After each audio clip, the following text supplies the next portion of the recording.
fracciones parciales. Este método nosotros utilizamos solamente puede ser utilizada bajo las condiciones siguientes. La primera es que la transformada, aquí déjenme corregir esto porque, bueno, no te la dejamos así. Que la transformada puede ser expresada como una razón de funciones. En el numerador puede ser que tenga o no tenga el operador laplaciano, pero lo importante es que el denominador pueda ser expresado como un producto de binomios. Porque si se tienen productos de binomios, hay que buscar las raíces. Una raíz es el valor de la variable con el cual la función se vuelve cero. Eso es una raíz. Entonces, cuando nosotros tenemos los binomios, es sencillo ver cuál es la raíz, porque puesto que son binomios, es un producto de binomios, con que uno de los binomios se vuelva cero, que un QS se volvería cero. Entonces, en cada binomio, nosotros podemos identificar cuál sería la raíz, porque debe ser el valor negativo de la constante que acompaña a la S. Por esa razón, aquí nosotros podemos ver que las raíces serían menos K1, menos K2, menos K3, etcétera, etcétera. Cuando los binomios que se forman son S más K1, S más K2, S más K3, etcétera, etcétera.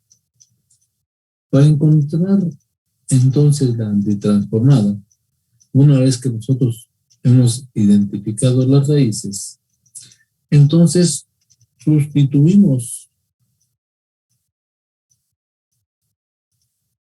la raíz donde quiera que se encuentre el operador laplaciano, excepto en el binomio que se volvería cero, porque nos quedaría un valor dividido entre cero, lo cual es indeterminado.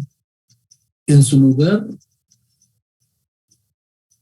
ponemos un 1, o bien lo omitimos, que sería exactamente lo mismo. Lo que nosotros obtengamos al sustituir la raíz en el operador laplaciano, lo multiplicamos por la base de los logaritmos neperianos elevada o potenciada al producto de la raíz por el tiempo. Y ya para obtener la función antitransformada, simplemente sumamos todos los términos exponenciales. Como ahí está especificado perfectamente claro que con cada raíz, entonces tendremos tantos términos exponenciales como raíces haya. Si hay una raíz, es un solo término exponencial. Si son dos raíces, entonces son dos términos, y así consecutivamente. Veamos un ejemplo. Ya habíamos encontrado la transformada de la concentración plasmática. Habíamos llegado a que la subtransformada es igual a simplemente la CP0 dividida entre S más K, donde K es la constante de eliminación. Obtenemos el coeficiente, que como dice aquí el procedimiento, la regla número 1, dice, se sustituye la raíz en la transformada donde quiera que se encuentre S, excepto en el binomio, que se tomaría el valor de 0, el cual se omite en la solución. Aquí nosotros observamos que la transformada de la CP, que acuérdense que la rayita indica que es una transformada, es igual a la razón de la CP0 entre S más K.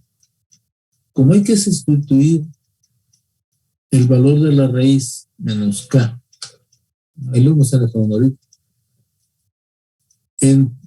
como hay que sustituir donde quiera que se encuentre este excepto donde se vuelve 0, entonces este término se volvería 0, lo omitimos y en su lugar ponemos el 1. Y lo que nosotros obtenemos lo multiplicamos por e elevado a la menos k por 1.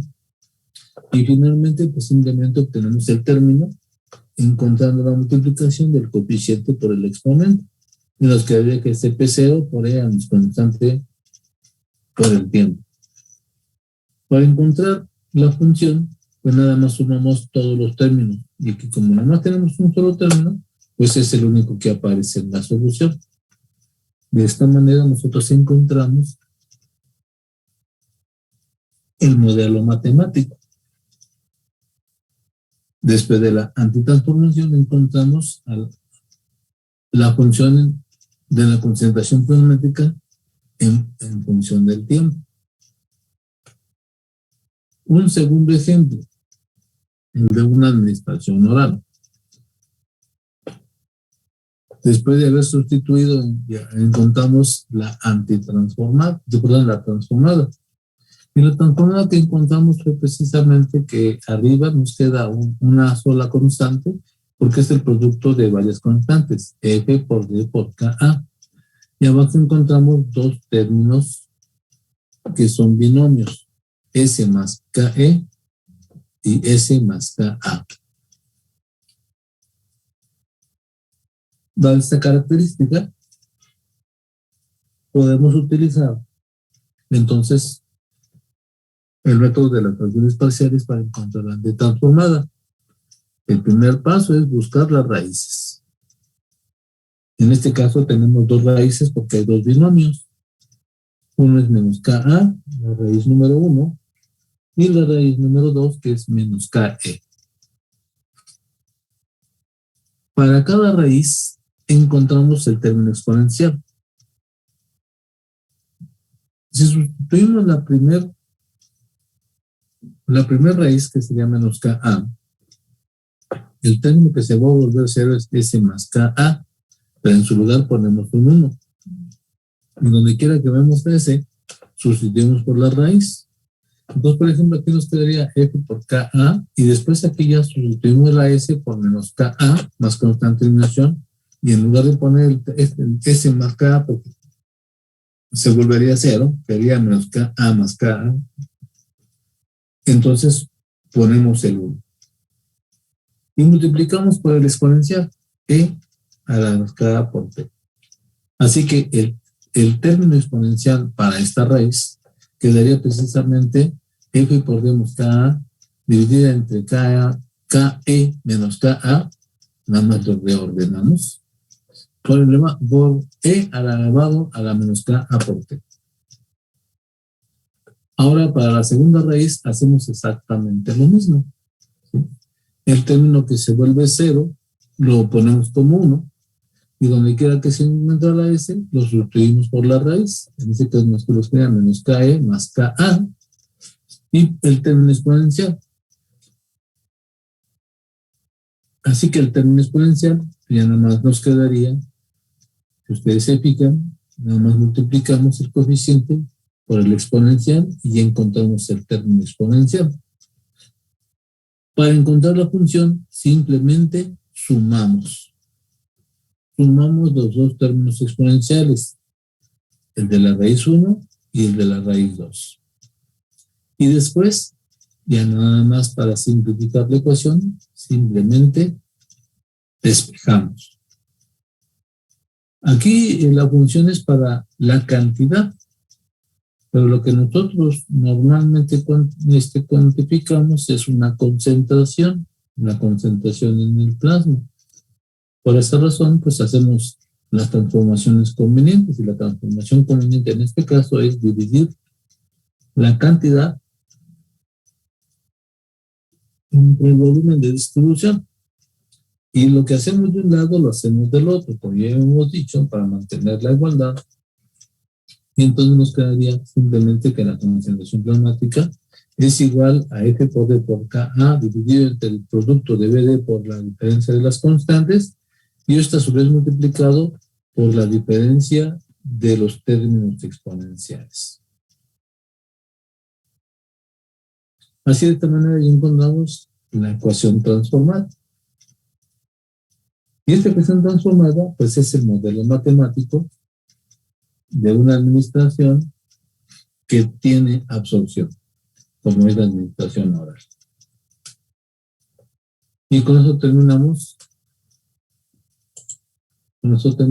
nuestra presentación sobre las transformadas y antitransformadas. ¿Tienen ustedes alguna duda?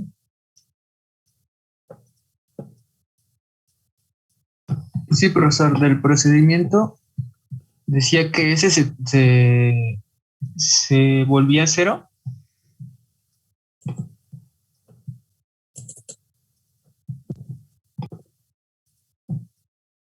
A la hora de transformar, como hay que sustituir la raíz,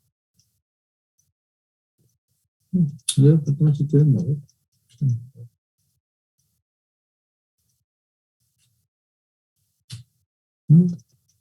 No sé por qué se regresa.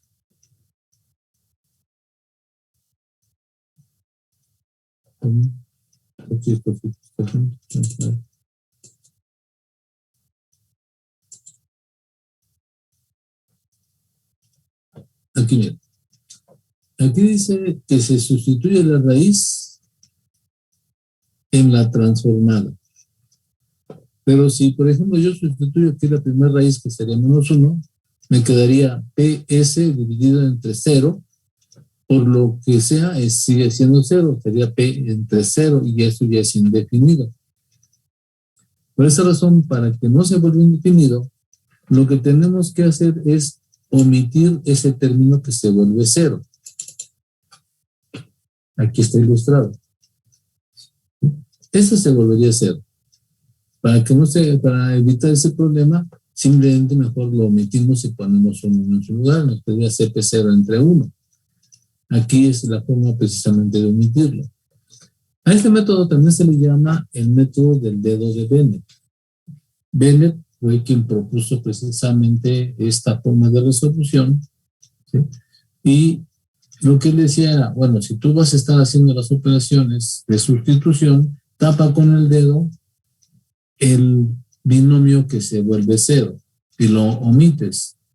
Y donde quiera que veas la S, pues ahí, en lugar de poner la S, pones la raíz. Y después ya nada más multiplicas por E elevado a la raíz por el tiempo. Aquí está la omisión, o ve en el segundo ejemplo.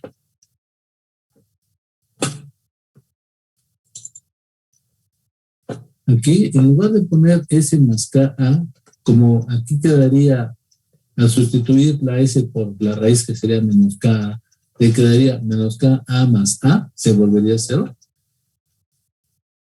Entonces, en su lugar ponemos un 1. De esta manera lo estamos omitiendo. Y eso es para fin de evitar, bueno, aparte de que sigue este procedimiento, es para evitar que nos quede un término indefinido, porque sería una constante entre 0. Y eso ustedes lo saben, porque inclusive si le ponen en su calculadora, ponen 2 entre 0, pues les va a dar ahí un error en la calculadora. Y si ustedes lo hacen en Excel, pues también les sale indefinido, también les provoca un error, porque 0 entre un valor entre 0 no está definido, es indefinido. Bien, no sé si con eso...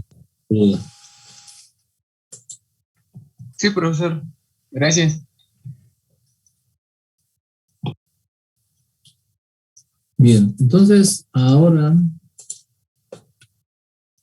vamos a tomar unos 10 minutitos de descanso. Déjenme ir por un cafecito, porque estoy aquí desde la mañana. Estaba en el otro grupo de desarrollo analítico.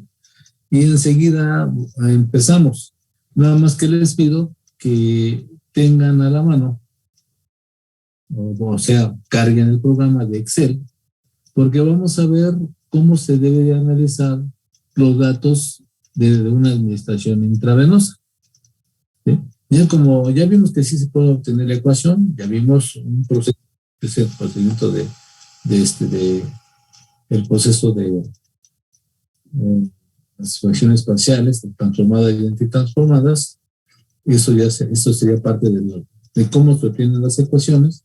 Y ahora vamos a ver el aspecto práctico de qué se hace cuando ya tenemos datos de una administración intravenosa. ¿De acuerdo? Entonces, nada más permítanme unos 10 minutitos y enseguida estoy con ustedes. Mientras, prepárense. Bueno, déjenme ver. Si mientras también. A ver,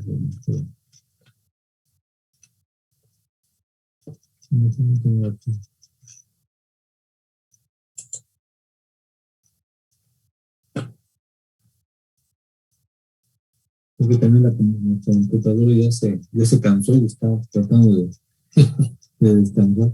Pues está muy lento.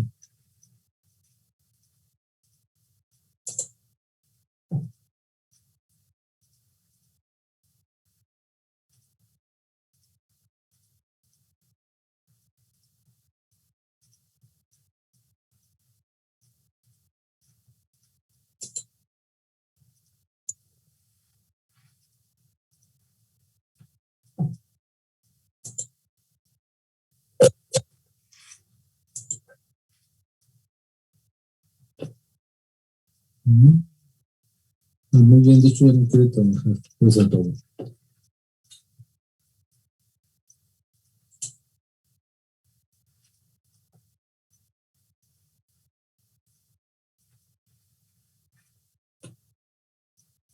Ok, ya empezamos. Vamos.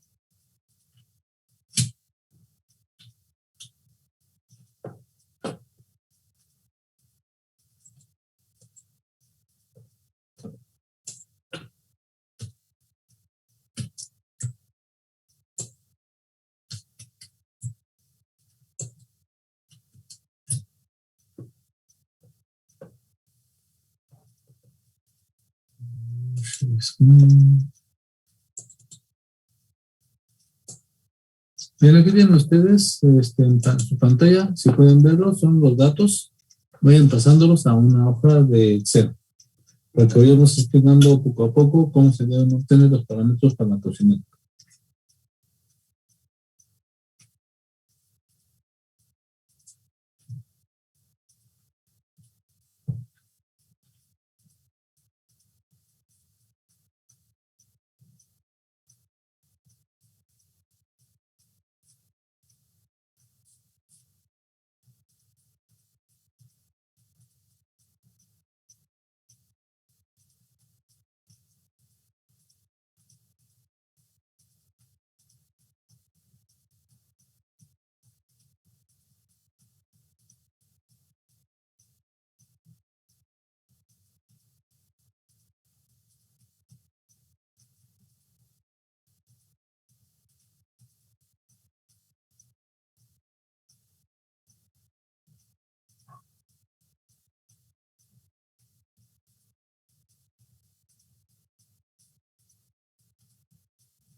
Bien, jóvenes, vamos a empezar. ¿Ya tienen ustedes ese dato?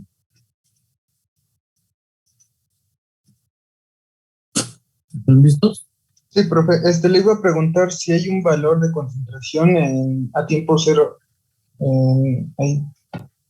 En la administración intravenosa, esta concentración después debe de ser estimada.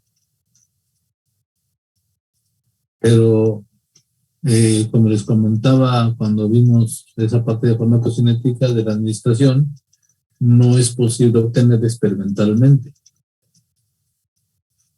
Tendrías que estar metiendo el fármaco por un brazo y sacando sangre por el otro. Y bajo el supuesto de que recuerden que todo entra y entra instantáneamente. Profesor, tengo una duda. O sea, en el tiempo cero no se administra nada, ¿verdad? A tiempo cero es cuando se da la administración.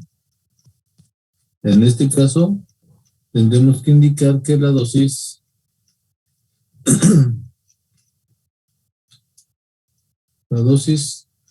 es igual a 100 miligramos.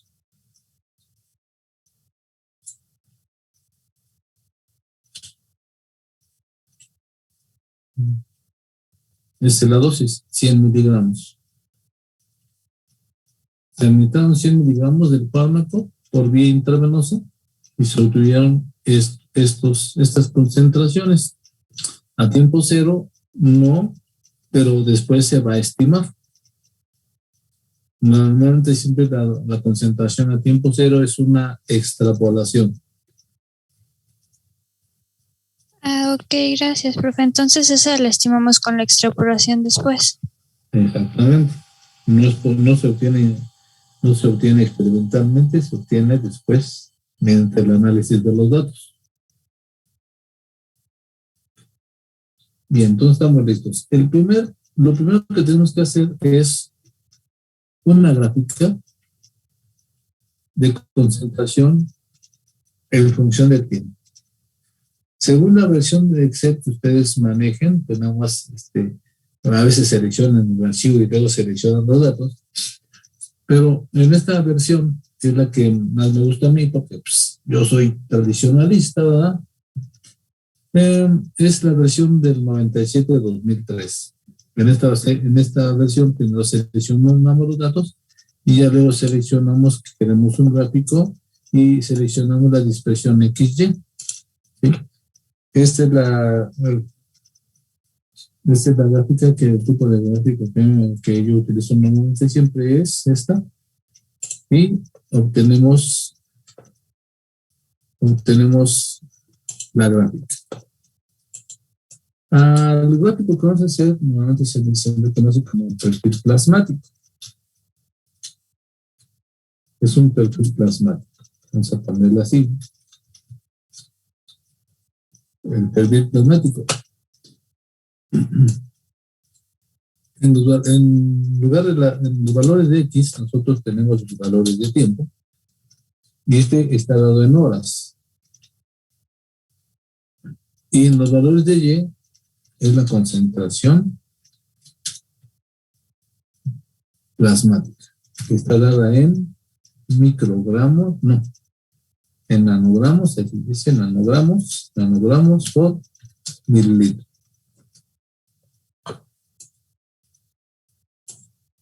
Y este es nuestro gráfico. Es lo primero que tenemos que hacer, ver nuestro gráfico para ver el comportamiento de la concentración en función del tiempo.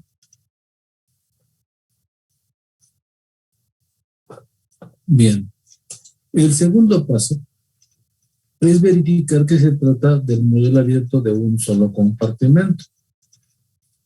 Para esto, en una columna siguiente, lo que vas a poner es el cálculo del logaritmo natural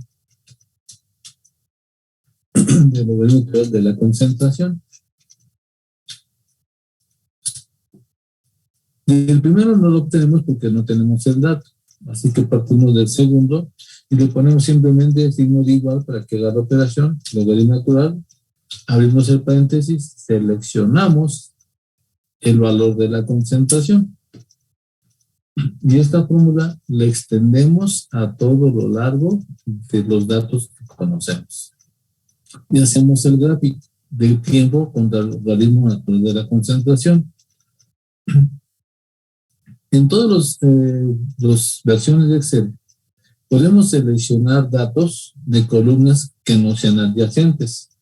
Primero seleccionamos los de una columna y después, manteniendo presionada la tecla de control, con ayuda del ratón, selecciona los de la siguiente columna. También entró. Y pedimos la preparación del gráfico.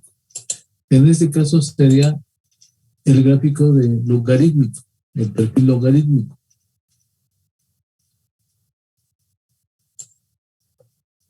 A ver, me voy atrás para darle opciones. Aquí está. Entonces ahora es el perfil logarítmico. Se conoce como el perfil logarítmico.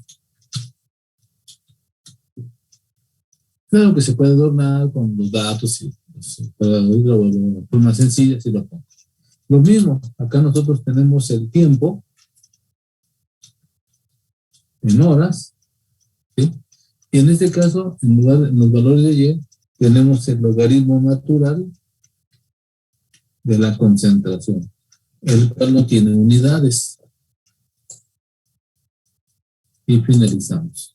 Y nosotros podemos observar que es una línea recta. Es una línea recta la que se obtiene. El hecho de que sea una línea recta, nada más el último punto, como que se fue medio chuquillo, pero la mayoría de los puntos están en línea recta, nos da la indicación de que en verdad sí se trata de un modelo abierto de un solo compartimento. Después explicamos por qué, ¿sí? Pero es un solo compartimento. Como es una línea recta, pues entonces obtenemos los datos de regresión de este comportamiento lineal. ¿Qué se obtiene en una regresión? Pues se obtiene la pendiente,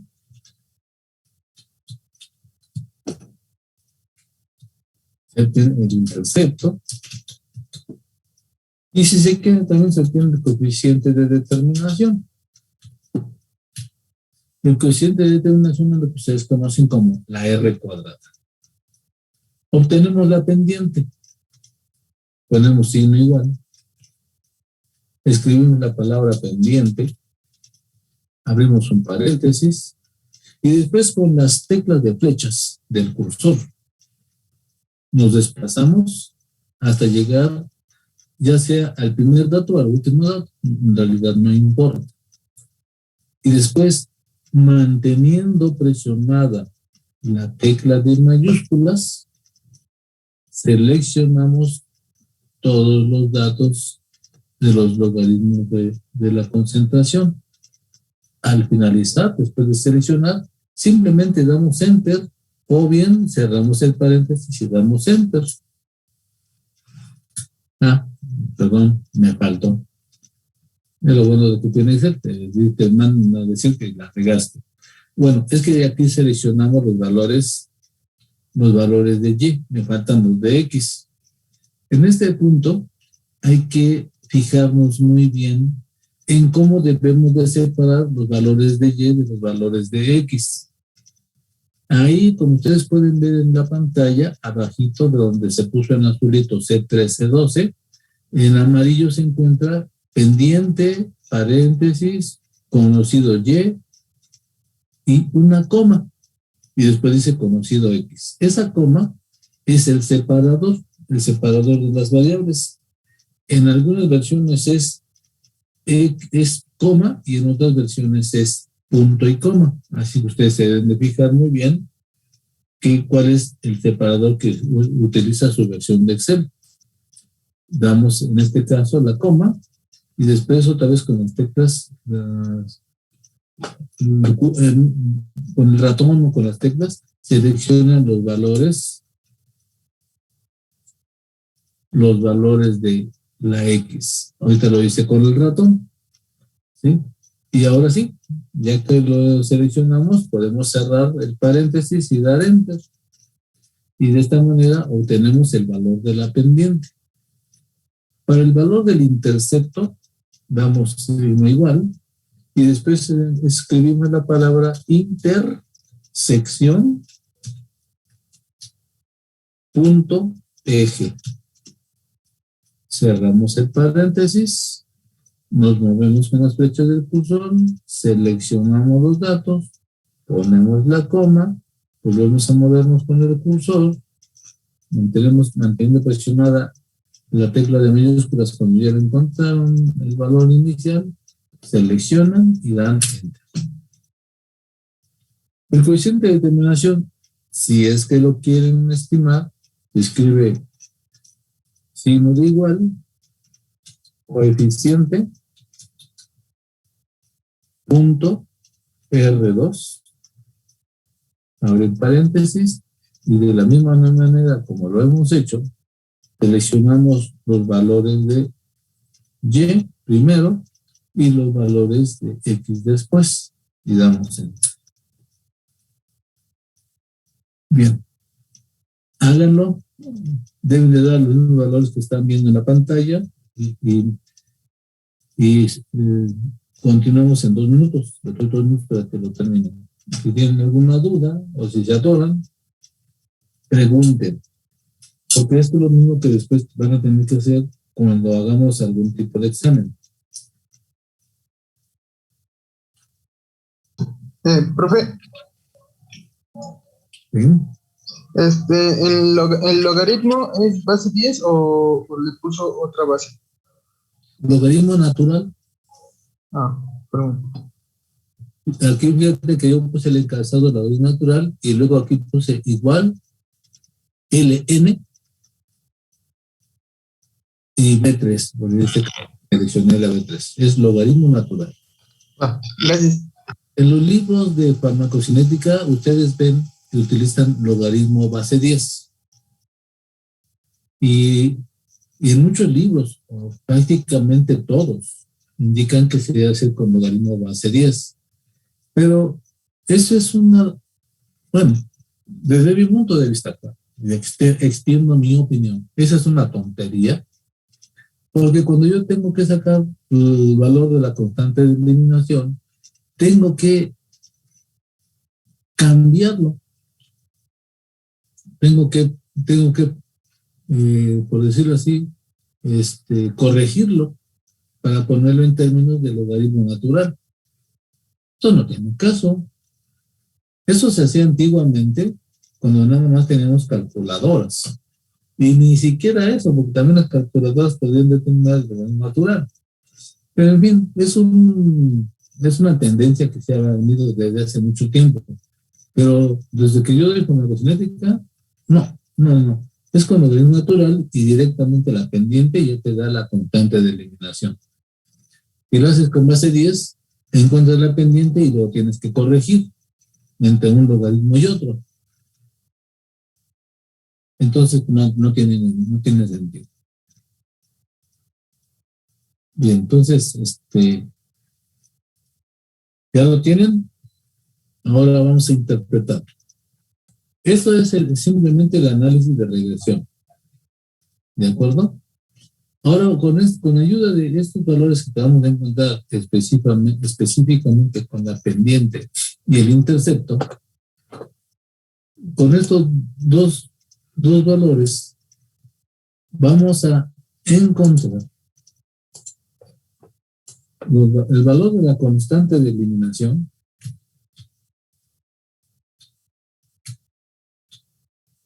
y el valor de la concentración plasmática a tiempo cero. Profesor, un favor, ¿a mí me podría repetir cómo sacó el intercepto? Desde luego, no hay ningún problema. Déjame acabar de darle formato. Queda CP0. Listo. El intercepto se obtiene, pones el signo igual, luego escribes la palabra intersección.eje, abres paréntesis y seleccionas los datos.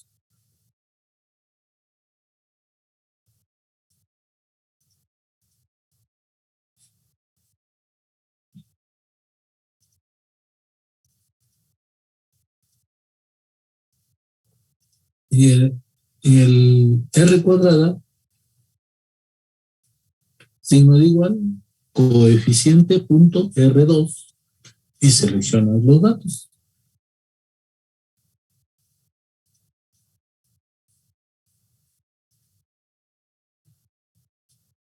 Seguramente ustedes conocen otra forma. Y esa otra forma es la que se les da en la opción del mismo Excel con el gráfico.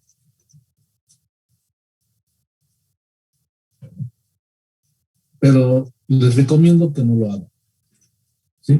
Sin embargo, bueno, también es necesario saberlo. Como usted tiene, se selecciona la gráfica, se le da clic en el lado derecho del mouse, se pide agregar línea de tendencia, nos vamos a opciones, le decimos que presente la ecuación en el gráfico y también con su recuadro, le damos enter. Cuando hacemos esto, aquí vamos a encontrar los valores de la pendiente, el valor del intercepto y el valor de R cuadrada.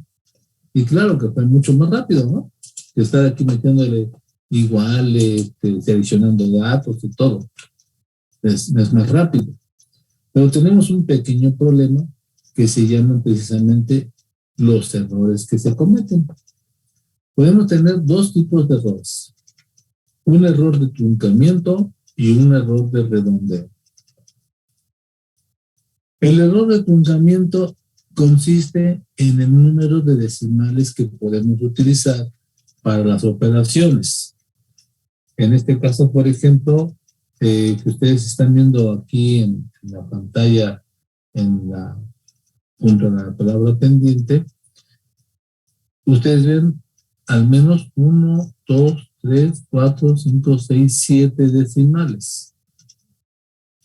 Y con esos decimales se hacen los cálculos de los demás parámetros. Pero si lo hiciste en forma gráfica, tendrías que tomar nada más las decimales que te dan. 1, 2, 3 y 4, 5 decimales. Entonces son menos decimales. 1, 0, 1, 2, no, 4 decimales nada más. Entonces ahí estamos utilizando menos decimales para los cálculos. Y entonces se comete un error de truncamiento. Lo mismo para el intercepto. Entonces ahí también tenemos un número de decimales, nada más hasta 4 decimales. Y acá en el cálculo nosotros tenemos muchas más decimales. Ese sería un error, el error de truncamiento. El error de redondeo proviene precisamente de la forma en que se redondea. Si se sigue el procedimiento normal de redondeo, o se comete algún error a la hora de redondear. Pero esos son precisamente los errores en los cálculos. Bien, continuemos. Entonces, ahora la constante de eliminación. La constante de eliminación proviene del siguiente. Profesor, la ¿Sí? K significa constante de eliminación, ¿verdad? Ajá. Gracias. Esta constante de eliminación es el mismo valor de la pendiente, pero con signo positivo. En farmacocinética no existen los parámetros negativos. Cualquier parámetro que calculemos debe de ser positivo. El signo negativo solamente implica salida, pérdida o tendencia. Por ejemplo, en este caso la pendiente, que nos indica que la tendencia es a la baja, por decirlo así. Y conforme va pasando el tiempo, los valores de concentración van disminuyendo, al igual que los logarítmicos. ¿Sí? Es lo que nos indica el signo negativo, tendencia. En otros casos nos puede indicar salida. Pero obviamente que cuando algo sale, pues deja menos del lugar donde salió. Al final de cuentas sigue siendo exactamente lo mismo, de la forma en que debe interpretarse. Entonces aquí la constante de eliminación tomaría el mismo valor que la pendiente, pero con signo positivo. Como ya lo tengo aquí con signo negativo, tengo de dos: o lo paso como valor absoluto o simplemente le cambio de signo. Para cambiarle de signo, pues en lugar de escribir igual, a lo mejor le ponemos simplemente que quiero el valor negativo, pongo el menos y selecciono el lugar de la pendiente, y de esa manera pues ya nos aparece la pendiente pero con su signo positivo. Unidades. ¿Qué unidades tiene? Las unidades de los constantes de primer orden son tiempo a la menos 1.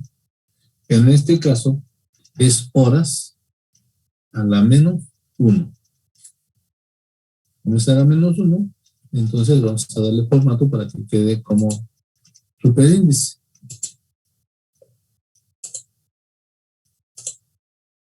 Y ahí lo tenemos. Esas son las unidades de la constante de eliminación. La concentración plasmática a tiempo cero lo obtenemos del intercepto. Como hicimos una regresión logarítmica lineal, entonces el intercepto es el logaritmo natural de la CP0.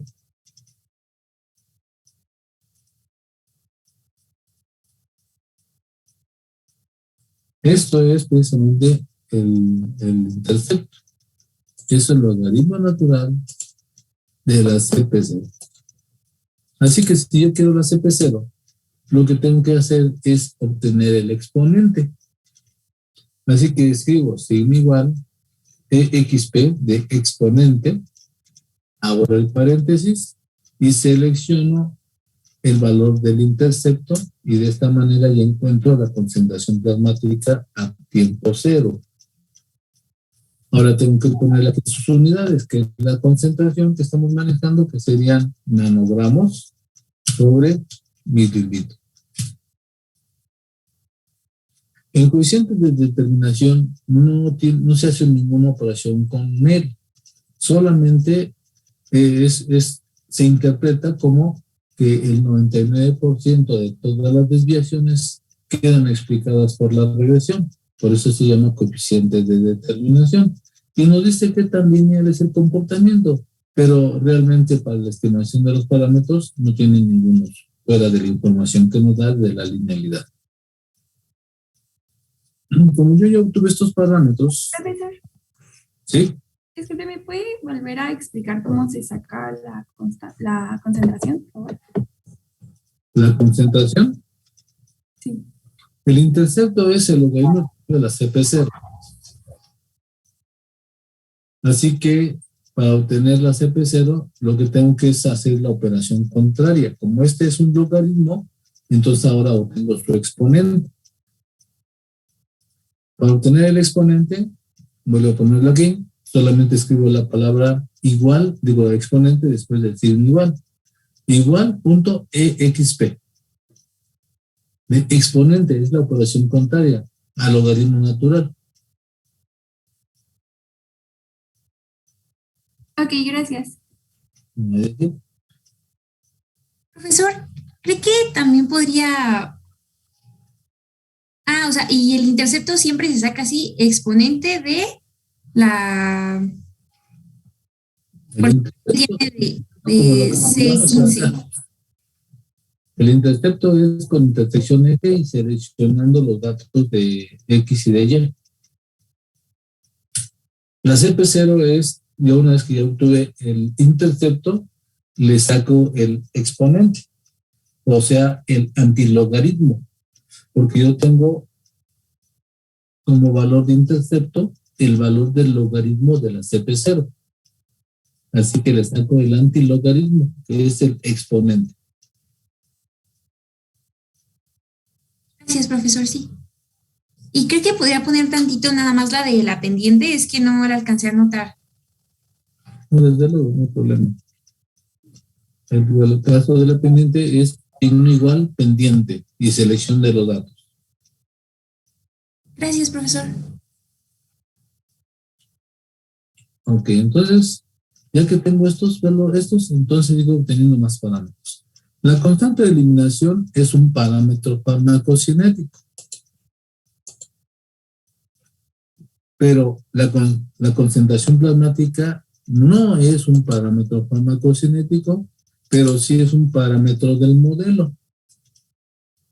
Así que cuando se les piden los parámetros farmacocinéticos, aunque tienen que calcular forzosamente la CP0, pues nada más es como parte del desarrollo de la obtención de los parámetros.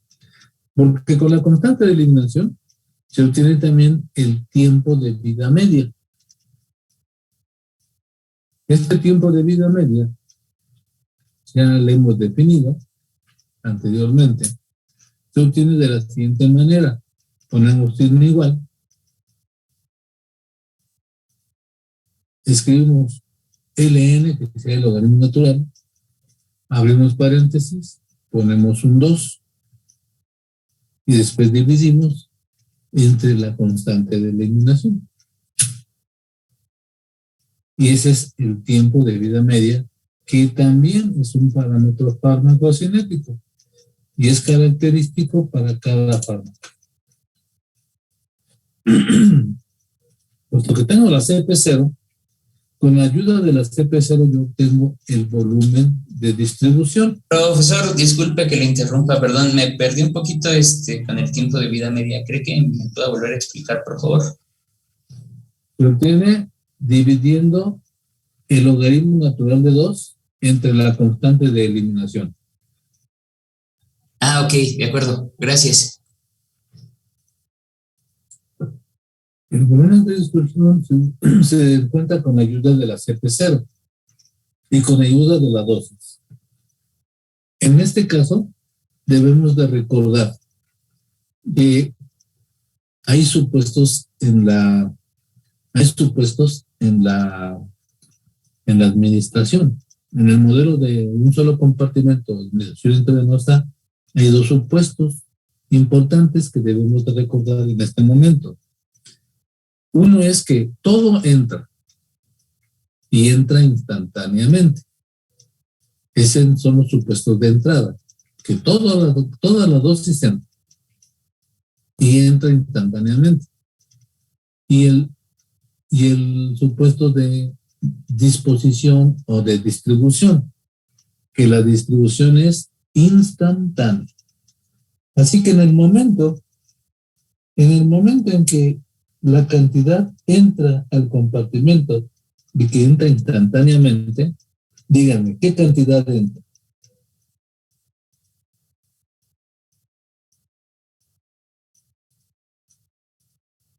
¿Cómo, profesor? Perdón, no escuché bien. ¿Qué cantidad entra instantáneamente? ¿A qué se refiere que todo entra y entra instantáneamente? ¿Serían 100 miligramos? Exactamente. En otras palabras, la dosis entra instantáneamente. Y cuando entra se distribuye y queda disuelta en un volumen aparente. ¿Sí? Entonces eso quiere decir que la CP0, vamos a copiar esto para acá, que la CP0 es igual.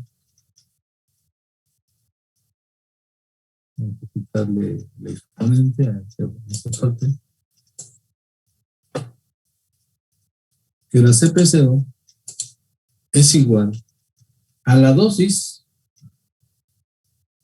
que es la que entra instantáneamente, entre el volumen de distribución, que es en el volumen en el cual aparentemente queda disuelto.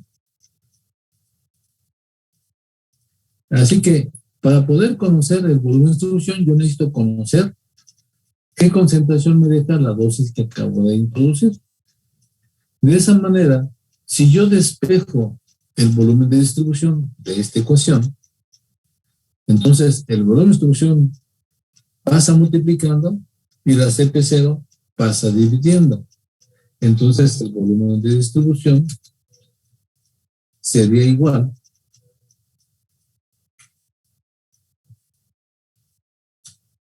a la dosis dividida entre la CP0.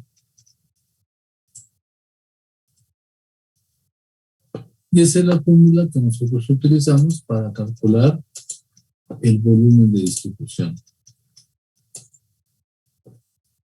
Profesor, disculpe, ¿qué significaba CP0? ¿Qué significa qué? ¿Qué significa CP0? La CP0 es la concentración plasmática a tiempo cero. Ah, ok, gracias.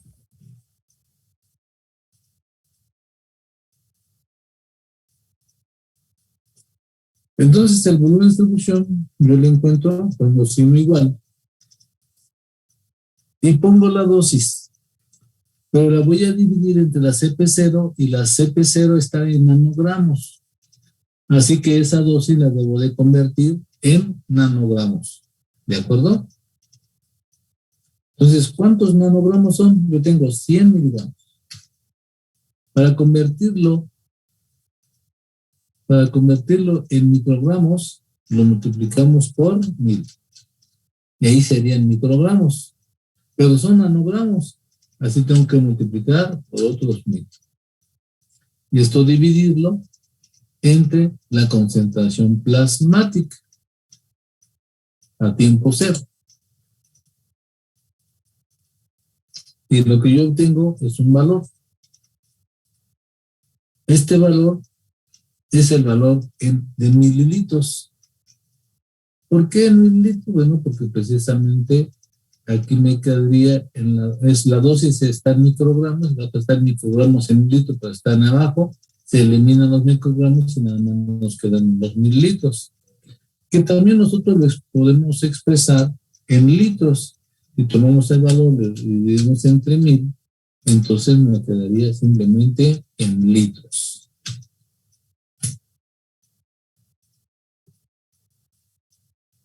Profe, ¿podría volver a poner la última fórmula que hizo? Es que me perdí. La fórmula, la del volumen de distribución. Aquí, No, la de abajo. ahí está. No, aquí nomás dividí entre 1000. Para obtener el volumen de distribución, yo tengo la dosis, que son 100, y nada más multiplico por 1000 para convertirlo en microgramos, y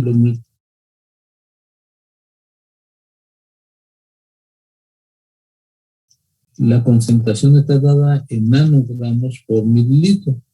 Así que yo quiero la dosis expresada en nanogramos para poder encontrar el volumen de distribución en mililitros. Y después nada más lo divido entre 1000 para encontrar el volumen de distribución en litros. Como ven ustedes, la magnitud que se encuentra pues es bastante elevada. No hay ninguna persona que tenga 1000 litros. O imagínense el tamaño de la persona, ¿no? Que casi sería como un tambor de agua, ¿sí? Y obviamente que eso no puede ser. Por eso se dice que el volumen de distribución es aparente. Esto quiere decir que ese fármaco se distribuye extensamente en el organismo, que mucho de él se une a los tejidos y queda muy poquito fármaco disuelto en el plasma propiamente, y por eso nos da una concentración tan pequeñísima, apenas de 93 nanogramos por mililitro. Ya que tengo el volumen de distribución, entonces ahora lo que debo de hacer es encontrar el siguiente parámetro farmacocinético, que sería la depuración. Profesor, ¿Sí? entonces, las unidades del volumen de distribución son nanogramos sobre mililitro. No, el volumen está dado en mililitros, está dado en litros. Es un volumen. La Entonces, concentración es la que está dada en nanogramos por mililitro. Fíjense muy bien aquí en cómo tuve el volumen de distribución. Lo tuve del producto de la dosis entre la concentración. Si hacemos el análisis dimensional,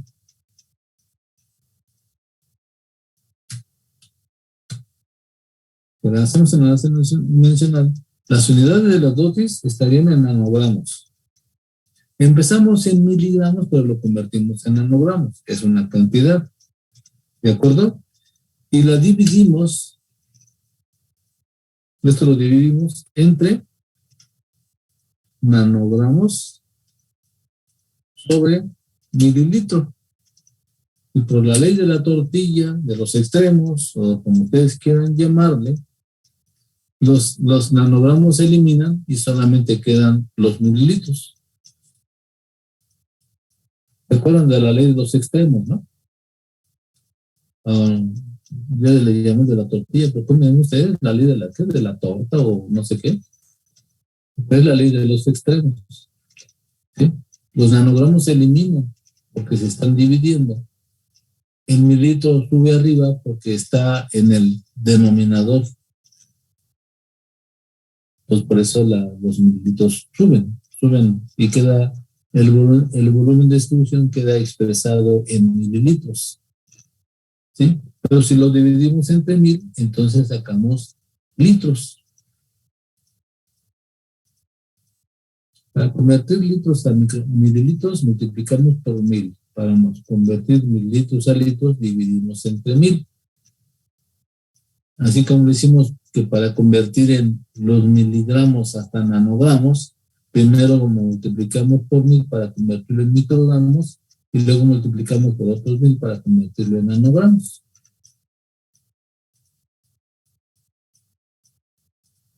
Sí, ya, gracias. Muy bien. Profesor, ¿cómo dijo usted que se llamaba lo que vamos a calcular ahorita, el CL? Depuración. Gracias. En inglés se pronuncia clearance y muchos lo han traducido como aclaramiento. Pero hay de aquel que utilice la palabra aclaramiento, comete pecado mortal. ¿Sí? Porque está prohibido decirlo. No es correcto. No es correcto decir aclaramiento. ¿Por qué no es correcto decirlo? Porque nadie se ha aclarado más que Michael Jackson. Es una mala traducción y es un error que se ha arrastrado desde el principio en que aparecieron los primeros libros de farmacocinética. Aclaramiento. No, ¿cuál aclaramiento? ¿Sí? No. La palabra correcta es depuración. De hecho, si ustedes buscan en los libros, mejor dicho, en los diccionarios de inglés, la traducción correcta de clearance es depuración, limpieza, no aclaramiento. Es una mala traducción, pero feísima, ¿sí? En los primeros que hicieron esta traducción, seguro que no se ven en inglés o jamás se asomaron al diccionario de inglés. Pero clearance no se traduce como aclaramiento, ¿sí? No se traduce. El significado es limpieza. Y lo mismo precisamente depuración. Depuración significa limpieza. Bueno, Profesor, entonces una pregunta, ¿por qué no lo dejaron como depuración en inglés y lo cambiaron y pusieron las siglas de CL? Porque ya tenemos la dosis con la D. Ah, ok, gracias. ¿Sí? Ok, entonces, esa es una buena pregunta, ¿eh? Pero ahí hay la explicación. Como ya tenemos la letra D para la dosis, pues ya no podemos ponerle la D para la depuración. Y así que lo tenemos que dejar el término anglosajón de clearance. Y tradicionalmente así se ha manejado ya. Ya tiene mucho tiempo. ¿Sí? Aquí lo único que corregimos es la traducción, porque es importantísimo no llamarle aclaramiento. ¿Sí? Como le digo, aclaramiento, pues, el único que se le aclaró fue Michael Jackson. Quizás ustedes no comprendan que es un chistecito porque el cantante de Michael Jackson era negro, de raza negra. ¿Sí? Y dice que se le dio una enfermedad y su piel se puso blanca. Pero creo que también tenía el alma negra porque pues, abusaba de chamaquitos. Entonces, bueno, eso ya es otra cosa. ¿Sí? El chiste es que no utilicen ustedes la palabra aclaramiento, sino la palabra depuración. Y sé que van a encontrarse muchos libros, muchos artículos que dicen aclaramiento cuando los traducen, pero simplemente deben recordar que esa es una muy mala traducción. Bueno, la depuración, al final de cuentas, ¿sí?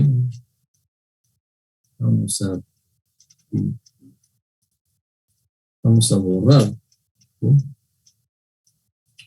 Ya quedó claro el asunto. Entonces aquí vamos a poner cómo se obtiene la depuración. La depuración es igual al producto de el volumen de distribución por la constante de eliminación. Así es como lo vamos a obtener. Así que aquí hacemos la operación, signo igual. Tomamos el valor del volumen de distribución y nos conviene utilizar el que tiene las magnitud en mililitros y lo multiplicamos por la constante de eliminación. Entonces aquí nos quedaría las unidades en mililitros por hora. Sin embargo, esta forma de mililitros por hora no es conveniente. Tenemos que expresarla en mililitros por minuto. Así que para convertir la depuración en mililitros por minuto, tenemos que tomar el valor que vamos a obtener en mililitros por hora y dividirlo entre 60 para convertir las horas en minutos. Y entonces así nos queda aquí en 600 mililitros por minuto.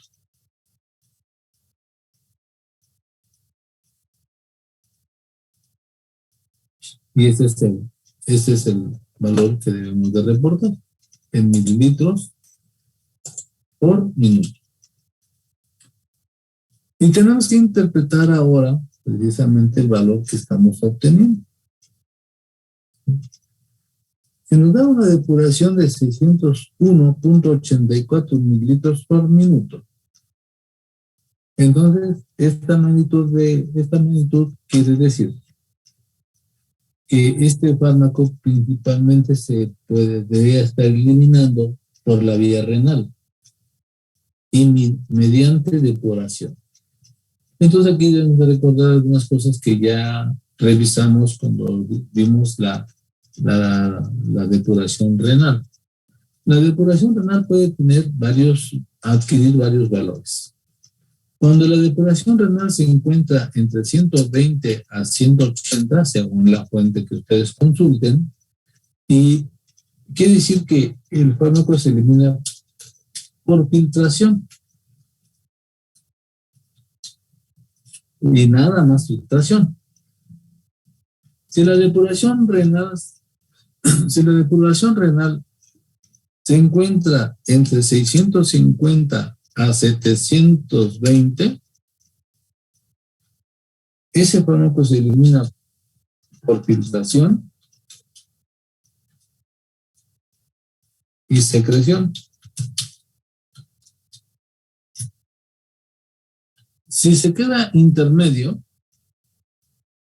si se queda intermedio entre los dos valores, es decir, que la depuración renal sea mayor de 180, pero menor de 650, entonces es probable que ese fármaco se elimine por filtración, por secreción, pero que también ahora exista reabsorción. Y esta magnitud de la reabsorción dependerá de lo que nosotros conocemos como la teoría pH partición, que ya hemos mencionado. Y si la depuración renal es menor de 120,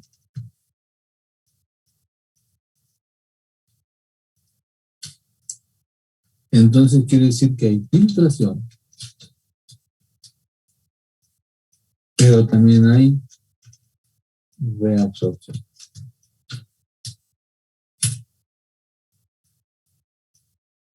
Todo depende también de cómo se esté dando la depuración renal. Aquí sería la depuración renal. Todo esto es para la depuración renal. Entonces, como vemos, esta sería la depuración total, también se le llama así, y estas serían las magnitudes de la depuración renal. Vemos que la depuración total es de 601. ¿Sí? Y entonces decimos que es posible que se elimine principalmente por vía renal y por secreción. Pero también es posible que haya un poquito, al menos un poquito, de reabsorción. Porque es mayor de 150, pero también es menor de 180. Vamos a poner el mejor esto, el medio, que ahora déjenme revisar. Aquí se ve mejor expresar. Que la ocupación se encuentre en medio de estos dos.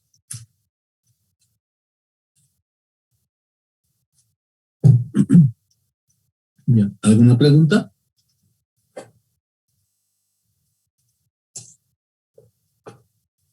Bien, nos falta un parámetro importante que se llama área A, área bajo la curva.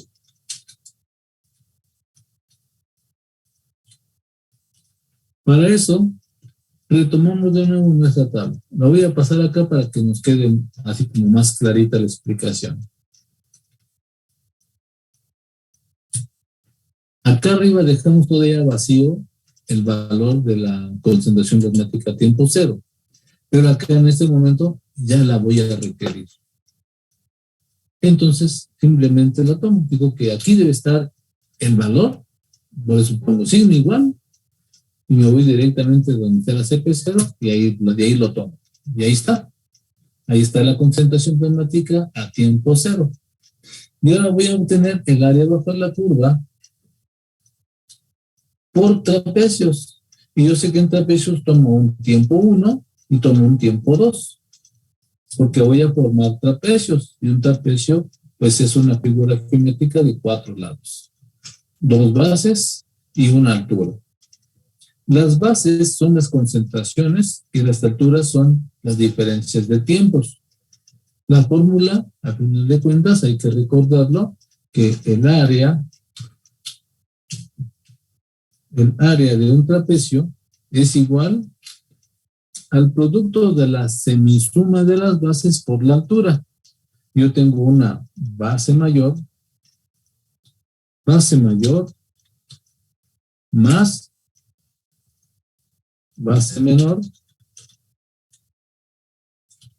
entre 2, esa sería la semisuma, por la altura. Esa es la fórmula del trapecio. Base mayor más base menor entre 2 por la altura. Matemáticamente se debe de expresar como la semisuma de las bases por la altura.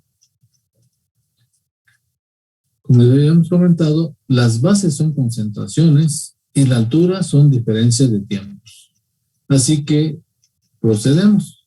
Aquí no hay propiamente porque no tenemos una concentración previa. Aquí sí ya, porque ya tenemos 2.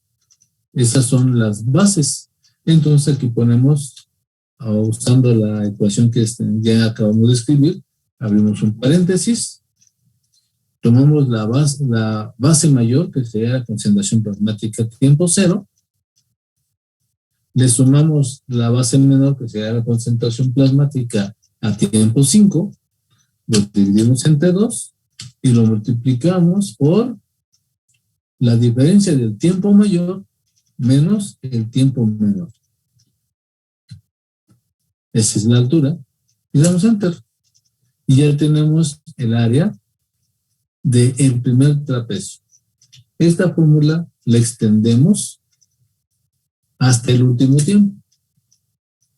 Y ya tenemos en cada una de las filas, tenemos el área de cada uno de los trapecios que se forman con las concentraciones. Profesor, disculpe, ¿puede repetir cuál es la base mayor y cuál es la base menor? Pues la base mayor es la concentración plasmática más alta. En este caso, la concentración plasmática a tiempo cero.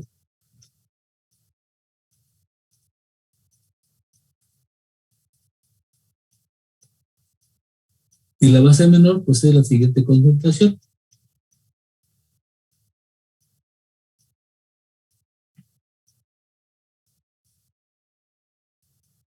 Pero en general, fíjense que siempre es una suma de concentraciones, la suma de las concentraciones en tiempos adyacentes,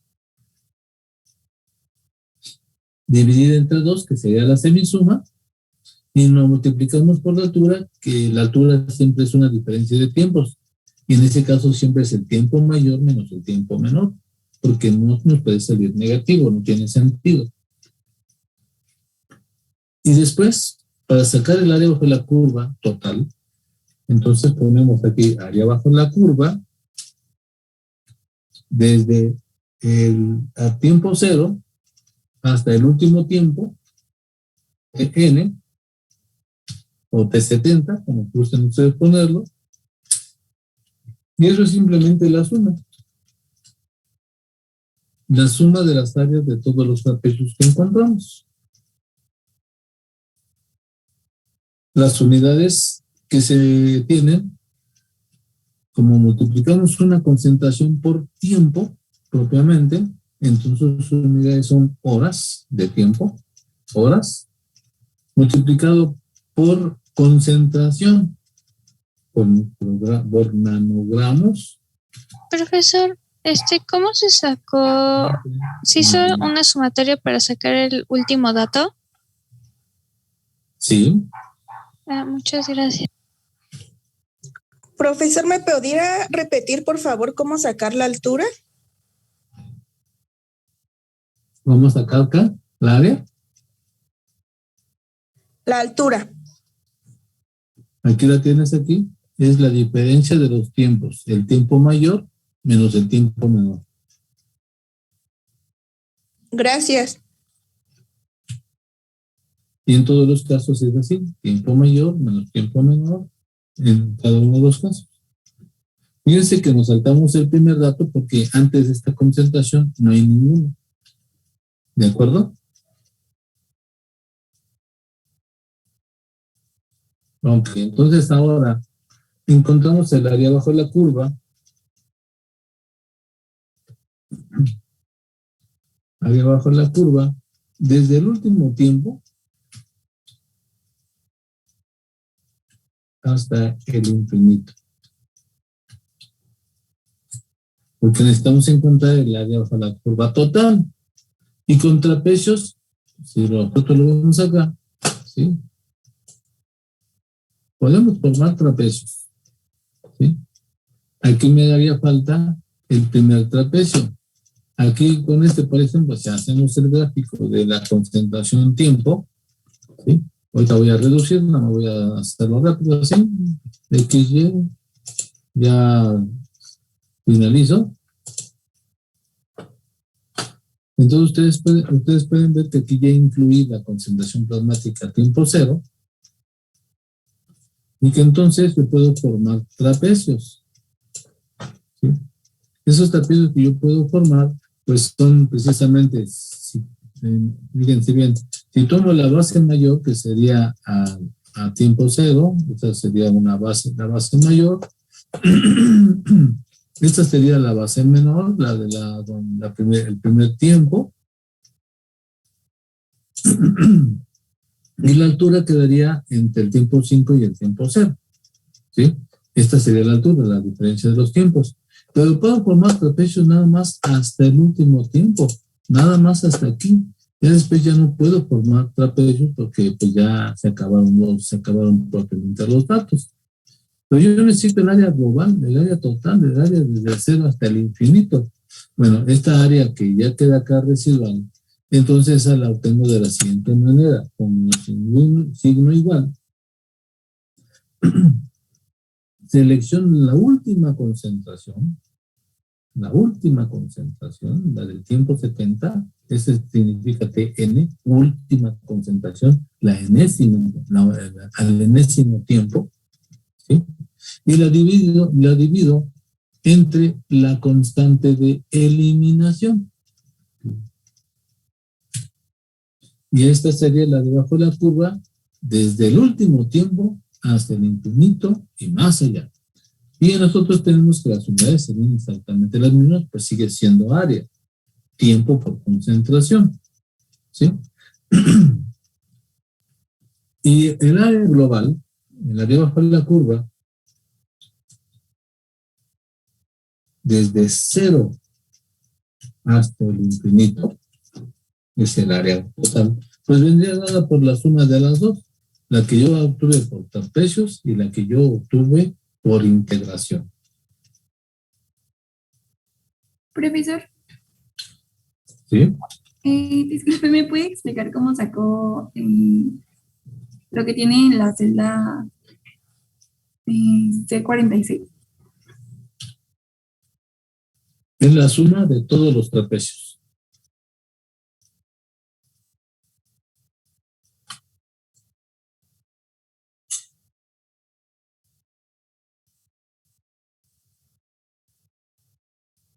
¿Me podría mover tantito el cursor al que está justo debajo para ver la fórmula? Ahí sí, de acuerdo. Era entre la concentración. La última concentración a 70 dividida entre la constante de eliminación que se encuentra en la celda C18. Aquí la fórmula sería que el área bajo la curva desde Tn hasta el infinito sería igual en términos generales a la última concentración Cn dividida entre la constante de eliminación.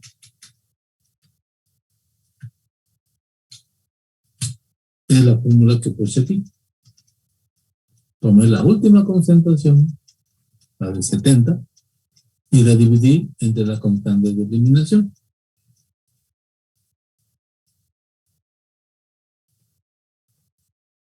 ¿De acuerdo? ¿Alguna otra duda?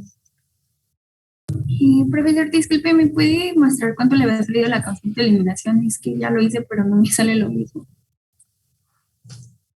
La constante de eliminación es el valor de la pendiente.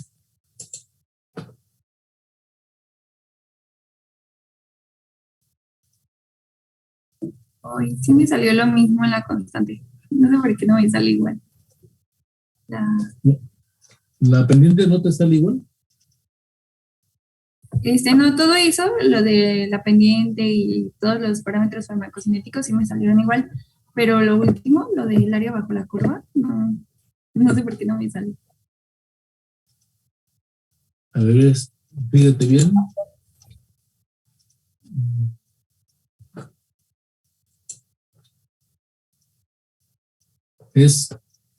Ya, es que la estoy regando. Mira, ¿ya te fijaste en qué la regué? A ver, fíjate.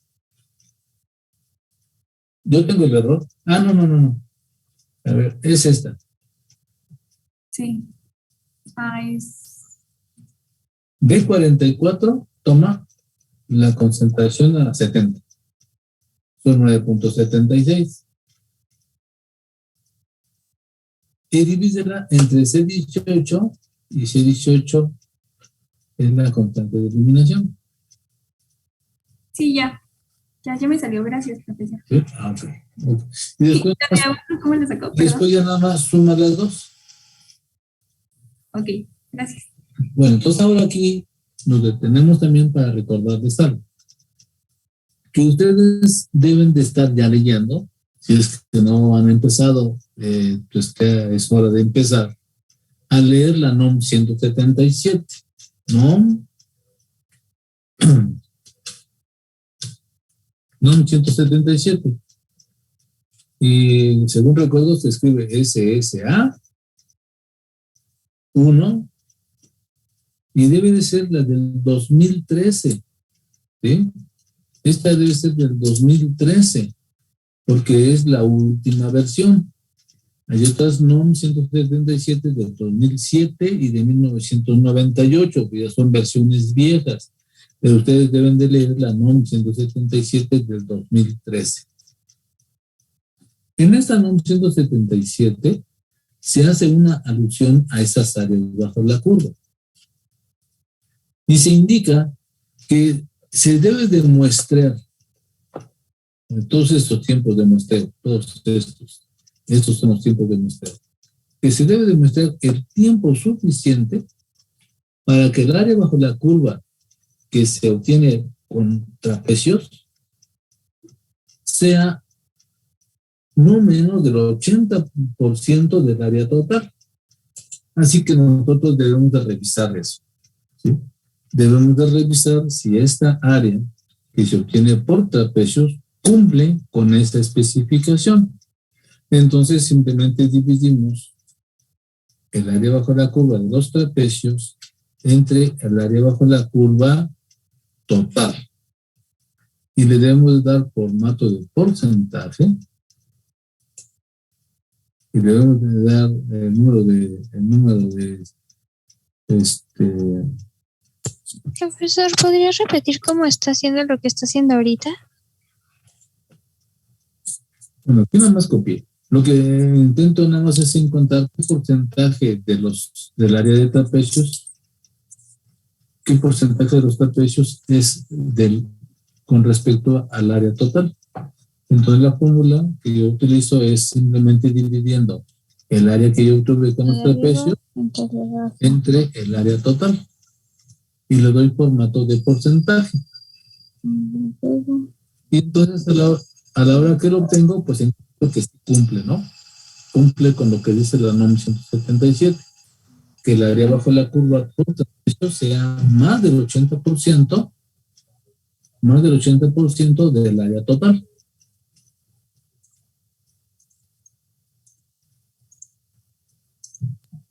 Entonces, ¿debe de ser más del 80%? Más del 80%. Dice no menos del 80%, así que podría ser exactamente el 80%. Y en este caso nosotros tenemos más del 80%. Por lo tanto, cumple con lo indicado en la norma. Más aquí. ¿De acuerdo?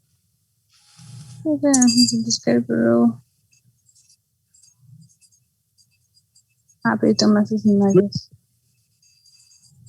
Eso es todo lo que vamos a ver el día de hoy. No sé si tengan alguna pregunta, duda, comentario, queja, lamento, grito histérico. Esos son los parámetros que normalmente debemos de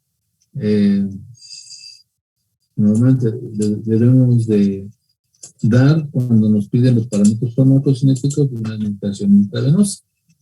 Revisemos cuáles son: constante de eliminación, tiempo de vida media, volumen de distribución, depuración y las áreas bajo la curva desde el principio hasta el final, desde el principio hasta por trapecios, hasta el último tiempo, hasta el infinito y total. Se nos atraviesa la necesidad de determinar la CP0, pero este CP0 no es un parámetro farmacocinético, pero sí es un parámetro del modelo. Cuando nosotros nos piden el modelo matemático, entonces también de aquí con estos datos podemos tomarlo. Recordemos que las funciones de un modelo las más importantes son tres. El modelo debe de describir, el modelo debe de explicar y sobre todo, la parte más importante, la función más importante es que el modelo debe de predecir. Y cuando yo quiero que mi modelo prediga, entonces necesito encontrar los parámetros del modelo. Y aquí ya los tenemos. A ver, déjenme tener dónde están. Déjenme abrir otro. A ver si es este. Ajá, sí. Vamos a copiar esto. Vamos aquí. Y esta sería la ecuación del modelo, ¿no? Pero esta ecuación del modelo yo ya puedo escribirlo de otra manera. Ahora yo puedo escribir ese modelo de la siguiente manera. Vamos a ponerlo como cuadro de texto. Y ahora yo voy a escribir que la CP, la concentración plasmática, es igual. En lugar de poner la CP0, pongo el valor que tiene la CP0. 93.167. Ahí lo redondeo. ¿Sí? Multiplicado por la base de los logaritmos neperianos,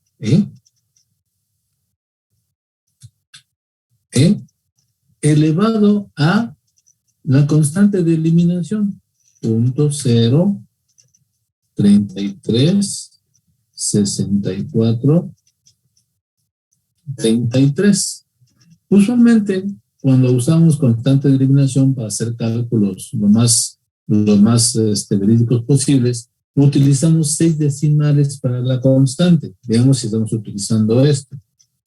Veamos, dice 1, 2, 3, 4, 5, 6, así como está ahora. Y eso multiplicado por el tiempo. Por el tiempo.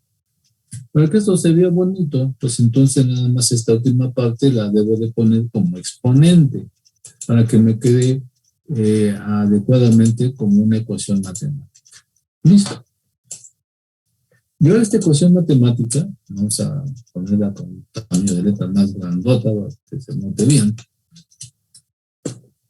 Esta ecuación matemática es la que yo puedo utilizar para predecir cualquier concentración a cualquier tiempo.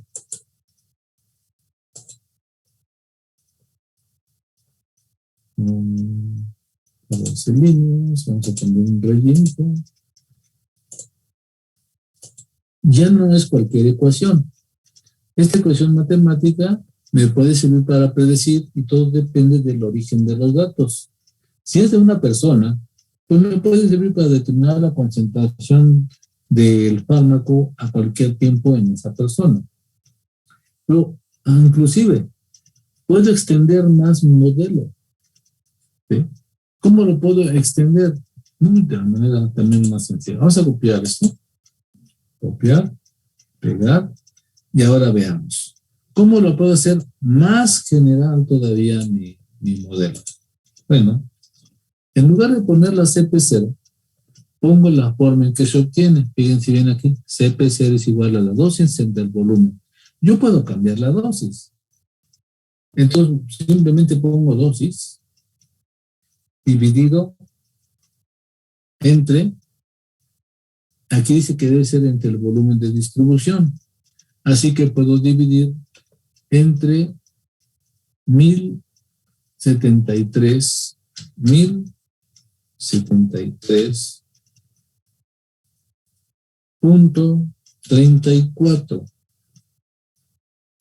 Esto lo pongo entre paréntesis porque es porque lo que pongo entre paréntesis es la CP0. Y entonces ahora yo estoy en la posibilidad de estimar la concentración plasmática a cualquier concentración, a cualquier tiempo, con cualquier dosis. Ahora nada más tengo que indicar que esa dosis se debe de expresar en miligramos. Y ya, con esto yo ya tengo un modelo muy particular para la dosis, que si siempre doy la misma dosis, pues puedo estimar concentraciones, pero si yo quiero dar otra dosis, puedo estimar las concentraciones a cualquier tiempo con cualquier dosis. Y estas son las capacidades que tiene mi modelo. Bien. Y con eso terminamos. Preguntas, dudas, comentarios, quejas, lamentos, gritos histéricos, marchas, cantones, pandemias. ¿No? Yo sí, profesor. Disculpe. Cuando hizo las primeras gráficas, dijo que si era lineal, se refería a que la distribución de ese fármaco se comportaba como un solo comportamiento o algo así. Ajá.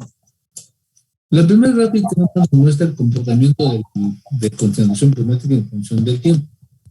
Pero cuando lo expresamos en forma lineal, para verificar que se trata de un modelo abierto de un solo compartimiento.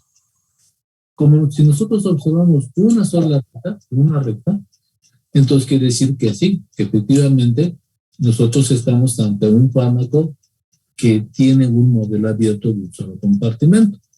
Así puede quedar expresado. ¿Sí? Porque habrá ocasiones en que ustedes obtengan un dato de una administración intravenosa y no tengan este comportamiento. En este caso, normalmente siempre lo que van a encontrar es que aquí, antes de que empiece a ser recta, baja muy rápido haciendo una pequeña curva y ya luego se vuelve recto.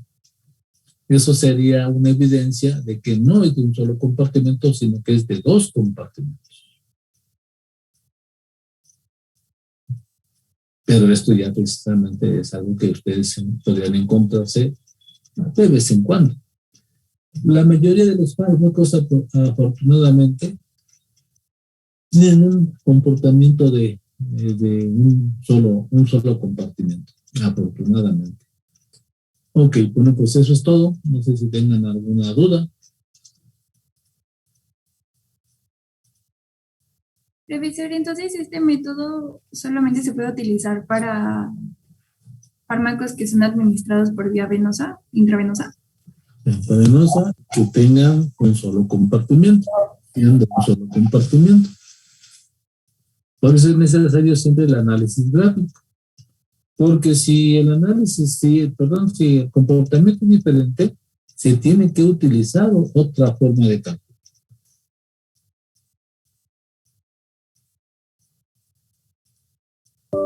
Ah, ok. Gracias. ¿De acuerdo? Bueno, pues eso es todo. Nos vemos entonces el día viernes. Espero que darle un poquito de tiempo para estar con ustedes y ver cómo van las cosas en el laboratorio. Como les voy a comentar, todo el aspecto administrativo está a cargo de los profesores. Ellos designan si pueden llegar tarde, si pueden entrar antes, y cuándo entregan los reportes, asistencias, etcétera, etcétera. ¿Sí? Y yo cuando me quedo solamente es para revisar cómo van, si tienen alguna duda, si van avanzando bien, si tienen algún problema, cualquier cosa de eso, ¿no? Que los profesores pues ya conocen bien las prácticas y ya no hay ningún problema con eso. Y entonces hasta luego, pásenla bien, dejen su asistencia en el chat. Recuerden que asistencia es un criterio de acreditación, entonces no se les olvide no se les olvide dejar su asistencia, porque si no, al final del semestre podemos tener problemas. Y aunque ustedes me digan que sí asistieron, hago una evidencia, pues yo les tengo que poner inasistencia. Así que por favor, anótense. Nos vemos. Gracias, profesor. Hasta luego. Profesor, hasta luego. Hasta luego.